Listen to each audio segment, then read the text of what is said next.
Assalamu alaikum rahmatullahi wa barakatuhu. Cybersecurity, online security, your kids' security while they're browsing the internet, using their apps, using your phone as a parent, or even their own phone. Welcome back to another episode of the Happy Strong Family live stream coming at you every Sunday, 11 a.m. Eastern from the offices, the second floor studio within Masjid Dar al-Iman in Markham.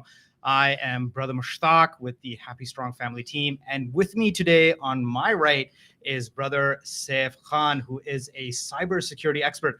Brother Saif, welcome to the show. Thank you very much for having me here, and assalamu alaikum to everybody. And I'd like to first start off with I hope everybody is having a nice family day at home. And we're here to talk about a very important and topic that is going to be very useful for parents to know. Absolutely. Absolutely. So let's get right into this topic. The topics being at a high level, building awareness of the good, bad, and ugly, let's just say risks of being online in any manner, as I mentioned upfront, either whether it's through an app, whether it's through your phone as a parent, the kid's own phone, websites, Discord, Instagram, TikTok, chat rooms, and so on and so on and so on. As a parent, we have to educate ourselves. We have to bring ourselves up to speed as to what's happening out there. And even for the kids, if they are active in even any or all of these things, just know the good, bad, and ugly of this, right? And there are tools out there for parents and for teens and for kids to kind of help them along the way. We're going to make that very clear. Absolutely. I think that is the intention here, that for first, we would like to make them aware of the risks that are out there when they go online. And you mentioned a lot of different platforms that can be used or are being used by children um, when they go online, and there's risks associated with each one of those. So I think that would be a good place to start to make the parents aware that that is happening. Uh, Ignorance is bliss, and I think we're going to take that away. We will make them a little bit scared first about what all is out there. And then I want to make sure that we also mention that all hope is not lost. That is why uh, I'm here. That is why you are here. And that is why we are having this podcast, so that we have an outreach available for parents. There is going to be help available. So it's not a lost cause. Uh, there is help, and we will provide that for them. So let's jump right into it. Yeah, 100%, Brother Saif, and I'm glad you said that. It brought a smile to my face when as you're mentioning this. We are going to put the fear of God, or we're gonna give them some nightmares up front, both the parents and the kids and the teens and the youth. Why? Because I guess in our own way, we're taking the very military type approach. Whether you're in the Marines, the Army, or whatever, you've seen these movies or you've heard of it. Whenever you join the Army, they break you down first, then they build you right back up. So yes, let's discuss the good, bad, and ugly. As a parent, I'm a father of three. You're a father yourself, or for any parents out there, let's break it down in very practical terms. Let's not sugarcoat anything. What is happening out there that parents need to be aware of? Let's start with that first and foremost. A quick hot minute on that. Absolutely. Well, basically, generally speaking, when you talk about internet and going online, these are terms that are used, synonymously. So when the kid is online, they have access to unlimited information. That can be information can be good, and it can be bad. Absolutely. So the internet today has made it has made it available for them to do different things online. They can share videos, they can share messages, they can communicate, they can create. There's so many good things that can come out of it. Now, the internet is also making it available to them. And when they have this capability, it can also cause them harm. So some of these technical, we'll mention some things. I'll just mention them here. Things like you'll hear words called phishing, Okay. and you'll hear social engineering. You'll hear malware. There's other aspects like things like sexting, and then sextortion, and then there's also uh, getting exposed to explicit content online. There's live streaming. So a lot of these are technical terms, of different types of malicious activity that can happen online. Now, how each one of those has a definition and what those actually are, what they actually mean, and we want to make sure that the parents bring awareness to themselves. Okay. To know what those terms are. Right. So what we're talking about here is these are malicious things that can be available on the internet. Now, where do you go? Where do you go from here? Where do you give them education for the parents to learn about these risks or threats that are online? We have made available some websites that are very useful as a starting point for the parents to go online themselves and learn about what is it that's happening about these risks. One of them is called protectkidsonline.ca. Okay. Protectkidsonline.ca. And the links are going to be available in the description of this broadcast, as well as there's another very good one which is called getcybersafe.ca. Getcybersafe.ca. Correct. Okay. The link of it again is going to be made available to the parents. Now, I think the parents, coming back to what the parents need to do is they need to be able to go online and learn themselves and educate themselves about these things. Because if they're, behind the technology, they will not be in the know of what the children can have access to online. Right. That is step number one. It is a step that requires an effort from the parents. The easiest thing, when a parent gives a laptop or a mobile device or any of these devices to their children, it's for good intention. It's for them to learn.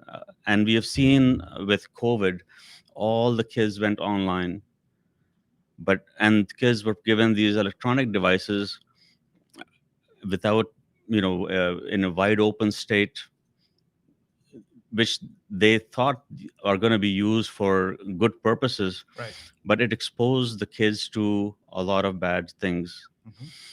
And we want that to be limited.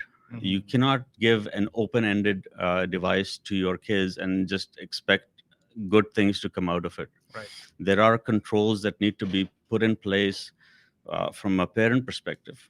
So, for example, if you have an iPad and you're giving that iPad to a 5-year-old, do you really expect your 5-year-old to be to have all the knowledge and understanding about the internet and where to go and where not to go, what to click on, what not to click on? It's a very daunting task for the kid. So what we're talking about is with all those risks that I just now mentioned, and each one of them, there's definitions associated with them.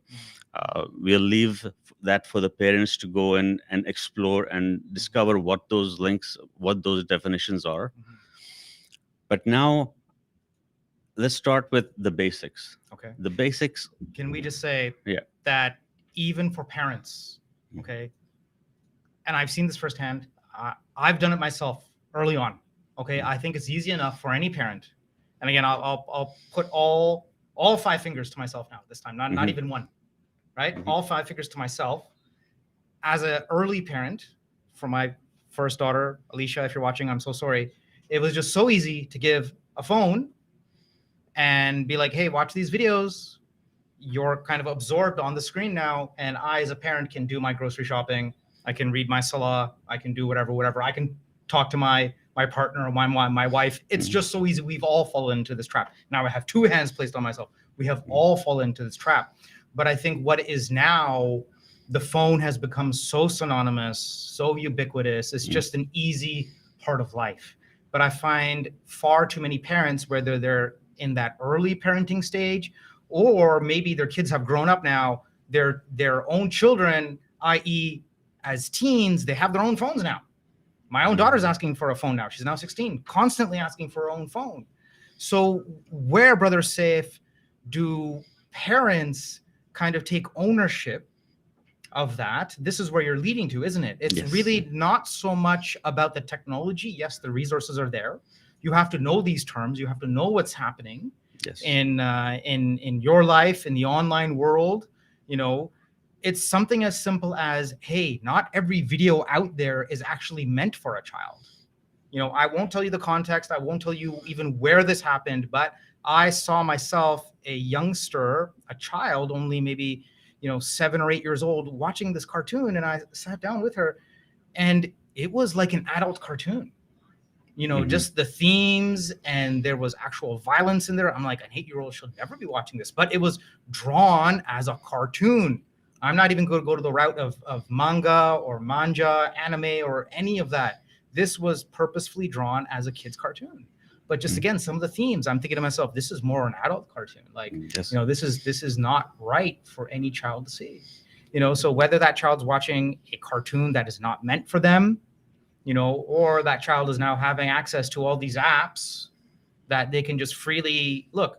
We here at Happy Strong Family have always taken the position, have always gone with the mantra, connect before you correct.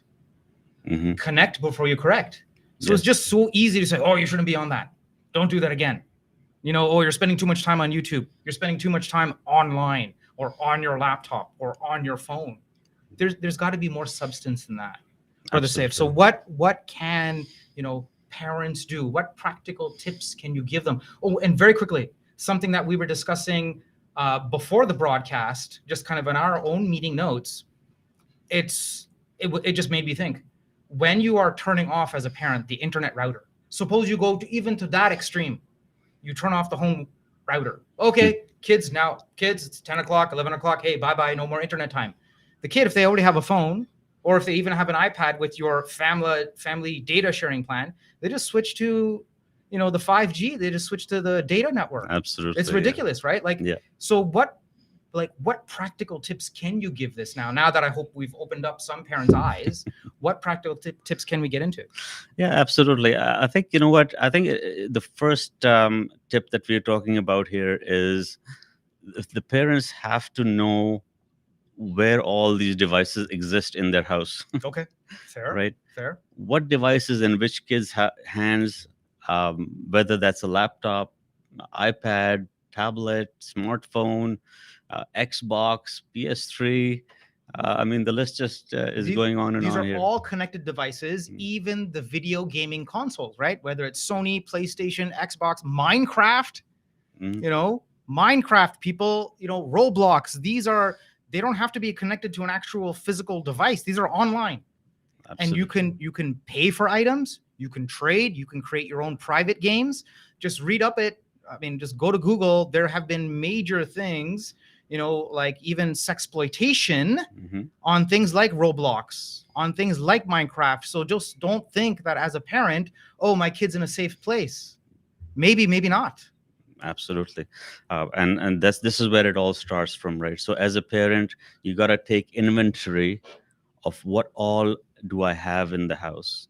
Start with that, at least know where all my kids are getting access to the internet from. Okay.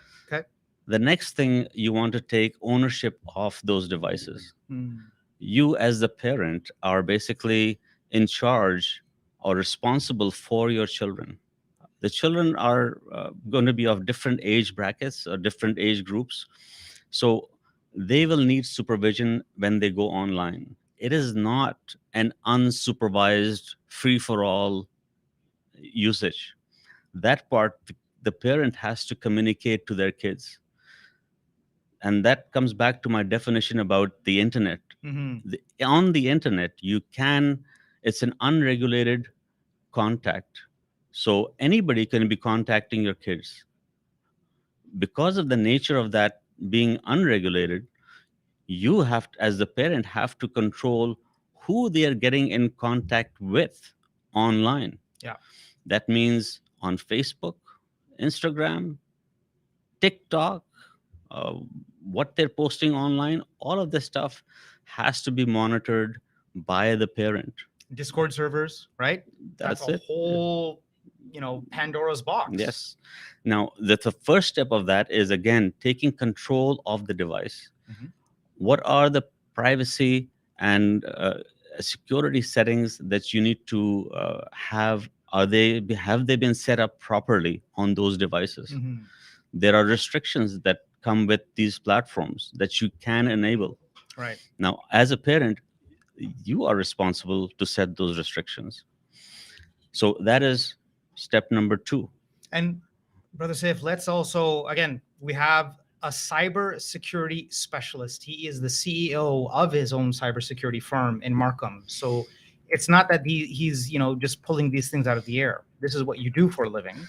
And we've been fortunate enough for him to come on to the show to deal with the cybersecurity aspect of being online. Again, whether through your phone, through an app, or even nowadays, you just have to speak to anybody in the greater Toronto area, or I think even Ontario for that matter. The advertising laws have changed. I used to work for the BBC. Back then, years ago, it was actually the law within Ontario that you could not promote online gambling. Now it's changed. Yes. I have so many of my colleagues, peers, friends saying, "Oh, Mushtaq, anytime I go online, I see an ad for an online casino. I see an online for online gambling, online gaming, an online sports book, FanDuel, blah, blah, blah, blah, blah." You just have to look at any Raptors game now, even. It's sponsored by FanDuel. It's on the court. It's on the basketball court.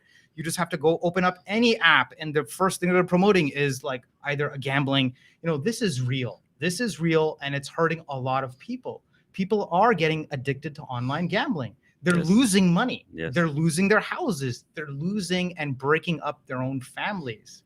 It's an addiction. This is a whole separate topic, which will, inshallah, bring you back, and will pair Absolutely. you with an actual psychologist. Sister Sara, she's a crisis counselor. I can kind of I'm just verbalizing out loud Mhm. more than anything. But this unto itself is another area, right? Like Absolutely. we are painting a very candid picture. Okay, a very candid picture right now of all the pitfalls of being online. We will address, yes, obviously, like you said, there's hope. Okay, and Yes. the internet does provide a ton of good. A Yes. ton of good. There are so many Islamic scholars out there. Take your pick. There's Quran. There's inspirational things, motivational things on the online internet. But the purpose of this show right now is to address the bad and ugly of it all, right? Yes, Not yes. just the good. Yes. So what else can parents do? You've said take stock of all the devices. What's step 2, 3, and 4? Step 2 would be, again, to once you have all piled up on your table, you need to go back and look at the privacy settings of those devices. Okay. Now, this is a lot easier to say, but it's a lot harder to do. Mhm. Because if you're not somebody who's used to or does not know how that phone operates, it's very tough to make happen because you have to know how that operating system is working, which menu to go into, where to go to change those settings. Well, But you would think, Brother Saif, like Google, isn't its mantra "Do no evil"? Doesn't the brain trust over at Google know any better? Don't they have anything to offer? Even Apple, like you would think, right? Absolutely. So that's going to be the fourth step that I Okay. was going to mention. All right. But this is the first step, right? You have to take inventory of the devices. Then you have to go in and make changes on the privacy and security settings of those devices Got it. Got to it. allow or disallow usage of those, how they can be used. The third step that I would recommend everybody have in their electronic devices is to have what's called an anti-malware software. Okay. Now, An anti-malware software. Tell us more. anti-malware software. So these are there's many different vendors that provide this service. To name a few, you can go to Sophos, you can go to Trend Micro, there is Krystpekye, there is even many more, Bitdefender, etc. Each one of them has a home use package, Okay. which basically allows you to apply these anti-malware onto all of your devices, whether that's your laptop, Mac, iPhone, iPad, tablet. What does it prevent? This will basically, the purpose of these is to prevent a lot of the malware from getting downloaded onto your machine.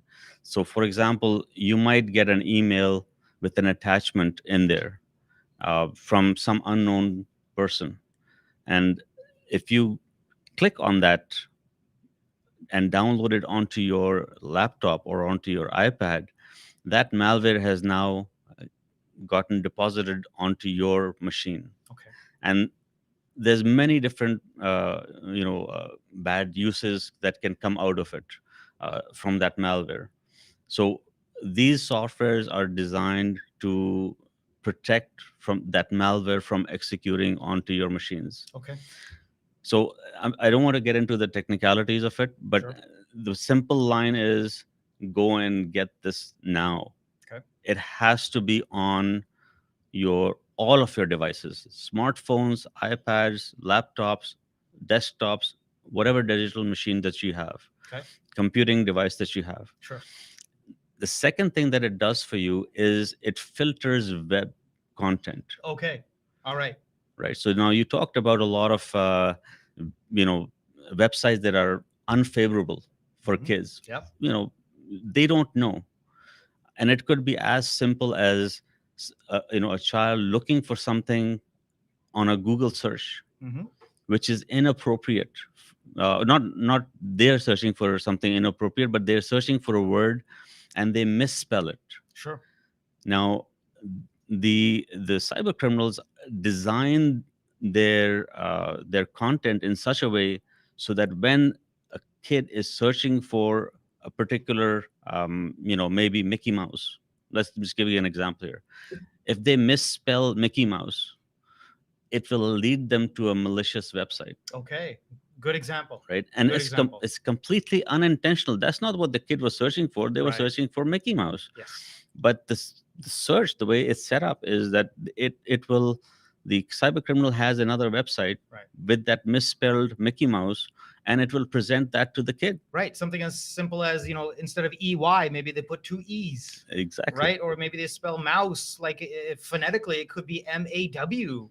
Instead of MOUSE. You got it. Absolutely. Okay. So that the anti-malware software that we've just now mentioned, it prevents these websites from loading. You can filter out adult content right away. Good. Right. So if it's going to a site which has adult content, okay. So everybody must have that on their machines. Okay. Right. That is step number 3. Number 3. Yeah. And the fourth step that we are going to talk about is about controlling the content. Okay. Like how, and there's different tools that are available out there. So you mentioned about Google itself. Yes. Right? Google is a tool that everybody uses. You go on the browser, right. You're using YouTube. Yep. You're downloading apps. WhatsApp. Not WhatsApp is actually owned by Facebook. But in terms of Google, you still have YouTube Kids. Yes. Right. You obviously have Chrome, which is the browser. Yes. It's an entire family, isn't it? And Google also owns Snapchat, if I'm not mistaken. I'm not sure about that, but let's say it's there. It's a tool that's available. But the fourth step is going to be for parents to go and deploy the content control. Okay. Or not content control. I think it's called parental control of the web usage. Parental control. All right. parental control. And this is a software that you will be using to basically control how what the usage of let's say Facebook is. Or is there malicious content on Facebook that your child is looking at? It will help you to sort that out. The links that are available are, for example, there's a tool from Google itself. It's called Google Family Link. Okay. There's another tool from Microsoft called Microsoft Family. All right. So these require, if you set those up properly, it will help you to keep track of what is happening in terms of the usage by the kids. Okay. You can even enable time of day usage. How much time am I allowing my kids to spend online? And I think that's a very important point as well. You want them to have a limited amount of access onto the internet. After that, they need to get up and move and engage in other activities, and not just be addicted to the internet. So those are the four steps that we would recommend that everybody do right away. Okay. And I know parents, you're looking at me and you're saying, how do I even do that? And I just want to make it known that there is help out there. My contact is available for you to reach out to me, and if you need help to set up this, I am available for that purpose, to help you get through that. The reason why I'm saying that is a lot of parents are not tech savvy. Yeah. Right. Yeah. You might have a parent who's doesn't know anything about Microsoft or Google, or I mean, it's very daunting and overwhelming and frustrating. Yeah. That, okay, Mr. Saif.Khan, you just given me a whole bunch of to-do list. You've given me a homework.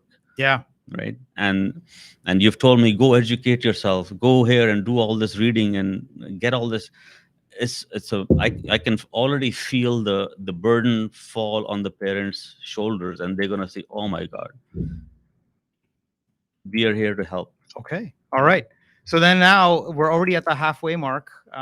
Producer Kashif, do we have questions? I know we've already received a number of questions you were mentioning from Instagram up front. So let's get to some of those, please.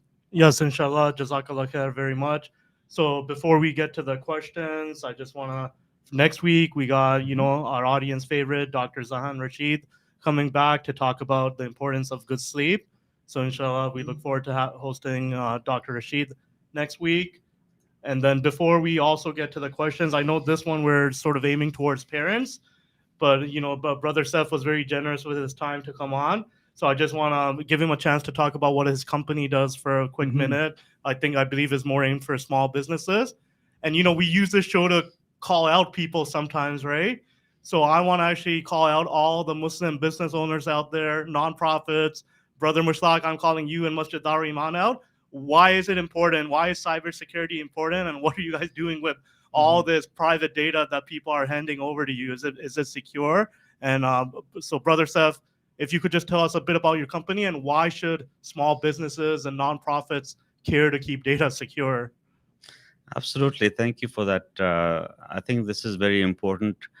Even though today's topic was about help for keeping kids safe online, I think there's another aspect of which we talked about, which is the business security and what businesses need to do to keep themselves secure from cyber threats. And there's a lot of steps that they need to take into place. There are best practices that need to be in place. Whether you're a small, one-man army kind of a business, or you're a big enterprise, or anything in between, every single business needs to have some kind of cybersecurity going on for them to protect themselves, to protect their reputation. And we basically are there to make it easy for them. It is a very daunting task for businesses as well. they have a lot more to lose, because when you talk about cyber criminals for businesses, it's all about money. Okay. Right? The cyber criminals are after money, and how they can do that is in different ways. They can damage the business in many different ways.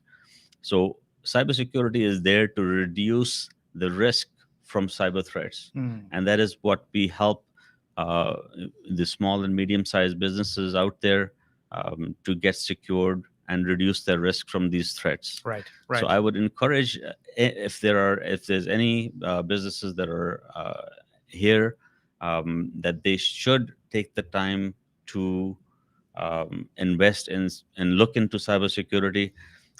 What we see is that a lot of businesses think that they're too small to be hacked, and that is a myth. It is a fallacy. There is no such thing as you're too small to be hacked. If you're hackable, you're going to be compromised. Right. Because it's called low-hanging fruit. Okay. Right. So the hackers or the cyber criminals will go after these organizations that are small and medium, knowing that they don't have the expertise behind them to make themselves secure. So Good if you point. do, Good so point. it's an easy grab for them, right? Sure. And we are basically making it very difficult for the cyber criminals to come in and take advantage of such businesses. Okay. Okay. So we encourage that any business that is out there, make sure that they look into cybersecurity. If they need help, again, my contact is available, and we can get you up to speed with what you need to reduce those risks. Okay. Okay. Okay. Now, Producer Kashyap, let's get to those questions. Yes, let's get to the questions. So let me share them. So if you do have questions, you can on Instagram, on YouTube, you can email us any questions, comments, suggestions. If you have topic ideas, if you would like to be a guest, you can SMS us questions also. So a lot of these questions that came in, like they're broad subjects maybe on their own, but maybe just some brief advice or where to get folks started. So one of the questions that came in was, is there any web browser that is preferred from an online safety perspective? That's a good question. I mean, the web browser itself is a technology that is used to enable you to get access to online content. Okay. Most of the general browsers out there, you can start with Chrome, you can start with Microsoft Edge. There's Firefox. Everybody has their own personal preference of which browser to use. I think generally speaking, they are fairly secure. Okay. What is important to note here is you have to spend a little bit of time looking at the security settings of those browsers. So if you just leave them to their default setting, because Google doesn't know who the end user is, right? So they're catering for a wired, or Microsoft Edge or any Firefox. They're trying to cater for a very broad spectrum of users, and they'll keep their settings to a general state, right, out of the box. Right. It is up to the user now to go and customize how they want to make their browser settings secure. Okay. So you have to take some time to look into that. The second point I want to mention is it's not about the browser. Great point. It's really about where you're using the browser to go to. Good point. So Good point. Which website are you going to? Where are you landing up? Right. Right now, that is where the malicious stuff starts to happen. And we are putting these security controls, they're called, by enabling the anti-malware. And we talked about web filtering. Yes. One of the jobs of the web filtering tool is that when you use your web browser and you're going to a site unintentionally, not even through intention, it will stop you. Right. It will not let you go there. There's other things we talked about, for example, the Google Family link. On there, you can specify restrictions on what content to display on YouTube. Okay, good to know. Right. So Great, if you have a child and they're using a Google browser, Yeah. or they're going to YouTube, Right. you can use the Google Family link to tell YouTube, don't show my kid explicit content. Okay. Wonderful. Good to Right. know. Good to know. And that's why we have these tools, so that you can enable the parental controls and enforce limits on how that browser is being used.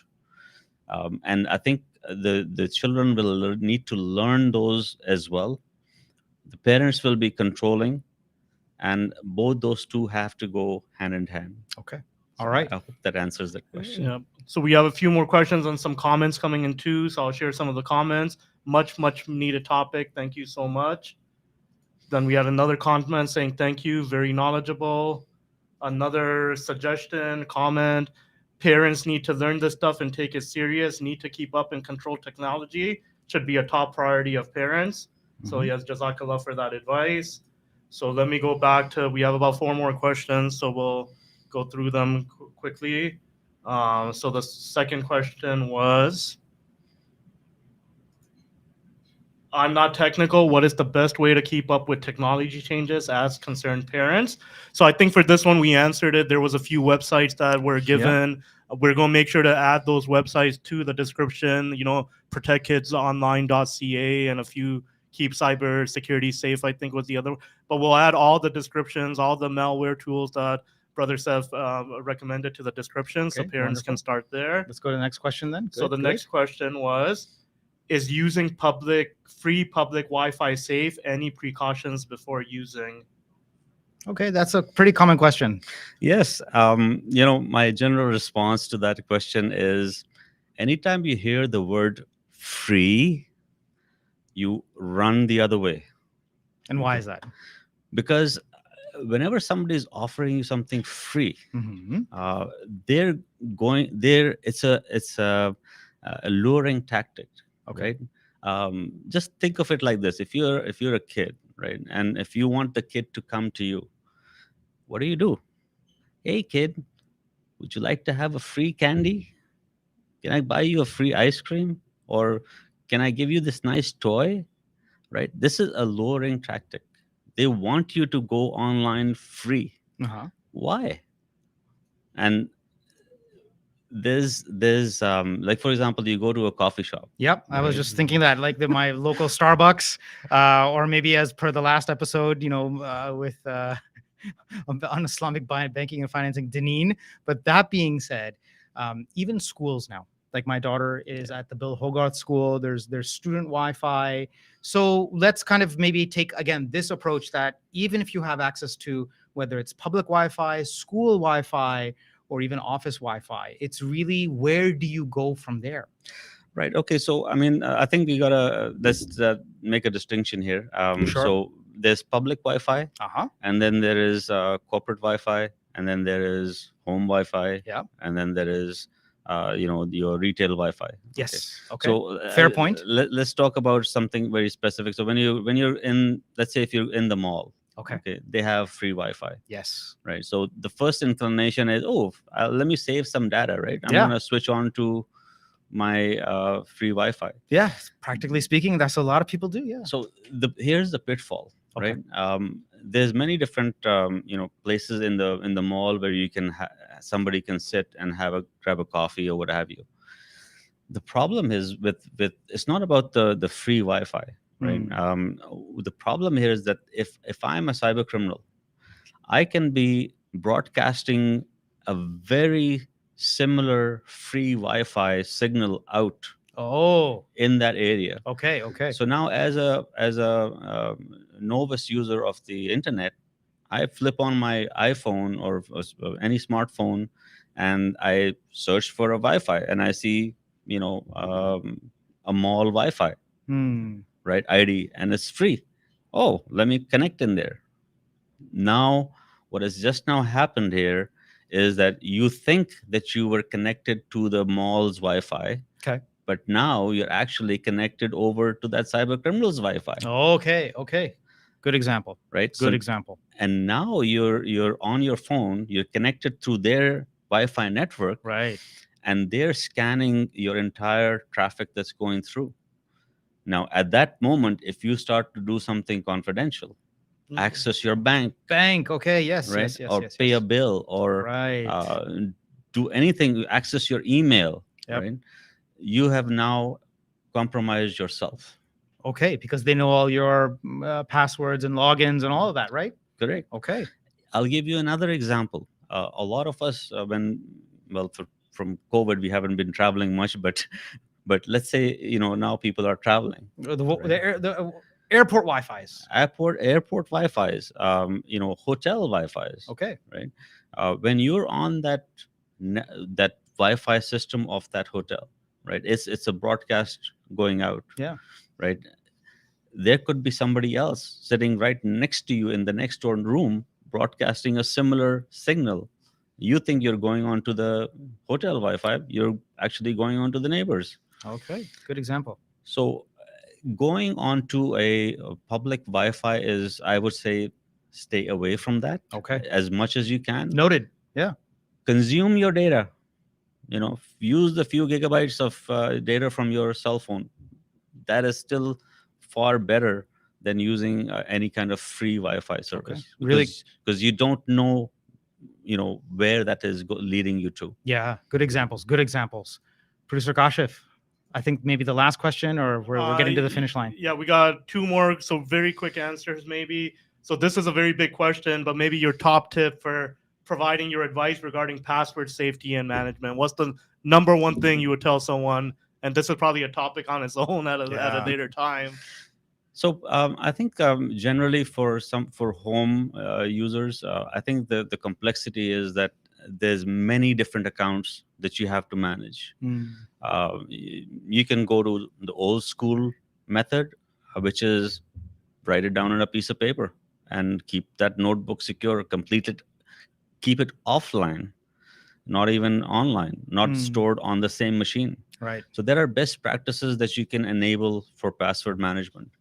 There are tools available which are called password managers that you can use. Now, there have been compromises in those systems. Yeah. So, you can decide whether you want to use them or not. But generally, I think they are safer Okay. than you trying to do it on your own. Okay. If you're putting passwords on, let's say your PC or laptop, that is completely big no. Don't do that. It would be better that you invest into a password manager. Okay. And utilize that to manage all of your passwords. Okay. It will be easier. It'll be time-saving effort for you. Okay. Good to know. And then the last question, Producer Kashif. And then the last question is, so maybe just a yes or no quick answer here. Is a tablet or cell phone safer I think it should say to use for internet browsing rather than a regular desktop/laptop? I would say no. There's no such qualification that if I'm using a laptop, it's going to be safer. Because remember, what we talked about here is how you're using it. Right. So absolutely, you can go to the same website using your laptop versus your iPad or your smartphone. It's what content are you accessing? That is the real important. The application of those devices. Right. Of those devices. Right. You can use any of those, but make sure that again you deploy those anti-malware suites on there, so that you're doing it safely. Right. So then sorry, just two last comments came in. Sure, please. Thanks, very interesting and informative. So thank you to the audience for all their support. Another person saying Jazakallah khair. So wa iyyakum. So yeah, thank you to the audience for keeping it very engaging today and all the great questions. And the last thing I'll point out is that if anyone does need to reach Brother Saif for more information or get more details, he's been very kind to provide his email address. So we have it on screen as saif.khan@newformat.com. And Brother Mushtaq, back to you. All righty. So this has been a very helpful session. Again, we wanted to paint a very candid picture of what can happen online, what does happen online, and then the tools for any parent or any teen or any youth to kind of use to at least elevate their security settings. And obviously, at the end of the day, look, no matter what device you use, I think this is the takeaway message. No matter what device you use, it is where you go that what is your destination, even if it's unintentional, intentional. It's like they say with any tool, every and any tool can be used for good, bad, and ugly. So it is really up to you. As Muslims, we do know one thing, and that is Allah is always watching, and there is Allah to turn to for help. So if you are in need of that help, ask Allah for help, and then seek actual help from the people around you. Look to Brother Saif. He's already provided his email address. Seek out other resources for help, to help. We will definitely get to some other subjects along the lines of online security, like cybersecurity. I mean to say, cyberbullying. That's definitely a topic that is a concern of a lot of parents and teens and youth, and then other facets of cybersecurity as well. Stay safe, everyone. Stay blessed. This is Brother Mushtaq with the Happy Strong Family podcast coming at you every Sunday. Tune in and tune in often. Jazakallah khair.